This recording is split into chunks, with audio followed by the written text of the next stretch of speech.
तो आज की कहानी में सुनेंगे कौवा और सांप की कहानी। नगर के पास बरगद के पेड़ पर एक घोंसला था जिसमें वर्षों से कौवा और कौवी एक जोड़ा रहा करता था।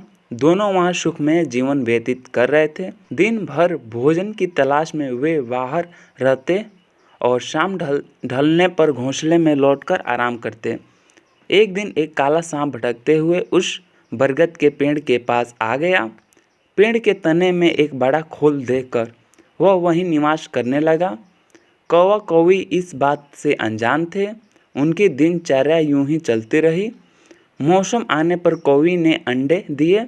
कौवा और कौवी दोनों प्रसन्न थे और अपने नन्हे बच्चे के अंडे से निकलने की प्रतीक्षा कर रहे थे। लेकिन एक दिन जब वे दोनों भोजन की तलाश में निकले तो अवसर पाकर पेड़ की खोल में रहने वाले सांप ने ऊपर जाकर उनके अंडे को खा लिया और चुपचाप अपनी खोल में आकर सो गया। कौवा और कौवी ने लौटने पर जब अंडों को घोंसले में नहीं पाया तो बहुत दुखी हुए।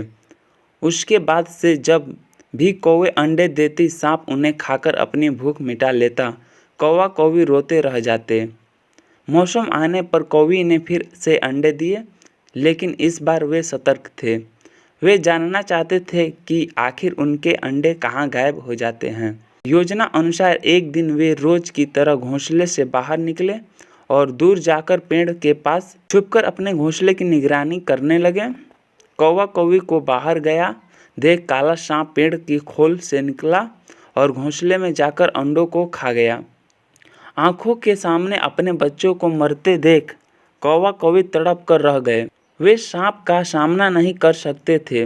वे उसकी तुलना में कमजोर थे, इसलिए उन्होंने अपने वर्षों पुराने निवास को छोड़कर अन्यत्र जाने का निर्णय किया। जाने के पूर्व वे अपने मित्र गिद्धड़ से अंतिम बार भेंट करने पहुंचे। गिद्धड़ को पूरा वृत्तांत सुनाकर जब वे विदा लेने लगे तो गिद्धड़ बड़ा मित्रों, इन तरह भयभीत अपना वर्षों पुराना निवास छोड़ना उचित नहीं है। समस्या सामने है तो उसका कोई न कोई हल अवश्य होगा।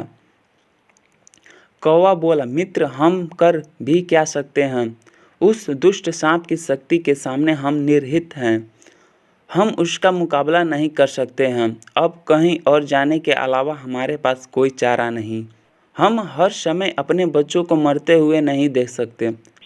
गिद्धड़ कुछ सोचते हुए बोला, मित्रों, जहाँ शक्ति काम न आए वहाँ बुद्धि का प्रयोग करना चाहिए। यह कहकर उसने सांप से छुटकारा पाने की एक योजना कौवा कौवी को बताई। अगले दिन योजना अनुसार कौवा कौवी नगर सरोवर में पहुँचते, जहाँ राज्य की राजकुमारी अपने सखियों के साथ रोज स्नान करने आया करती। उस दिन भी राजकुमारी अपने वस्त्र और आभूषण किनारे रख सरोवर में स्नान कर रही थी। पास ही सैनिक निगरानी कर रहे थे। अवसर पाकर कौवे ने राजकुमारी का हीरो का हार अपनी चोंच में दबाया और कौवा काँव काँव करता हुआ राजकुमारी और सैनिकों के दिखाते हुए ले उड़ा। कौवे को अपना हार ले जाते देख राजकुमारी चिल्लाने लगी। सैनिक वे कौवे के पीछे पीछे बरगद के पेड़ के पास पहुंच गए। कौवा यही तो चाहता था। राजकुमारी का हार पेड़ के खोल में गिराकर वह उड़ गया। सैनिकों ने यह देखा तो हार निकालने पेड़ की खोल के पास पहुंचे। हार निकालने उन्होंने खोल में एक डंडा डाला। उस समय सांप खोल में ही आराम कर रहा था। डंडे के स्पर्श पर वह फन फैलाए बाहर निकला।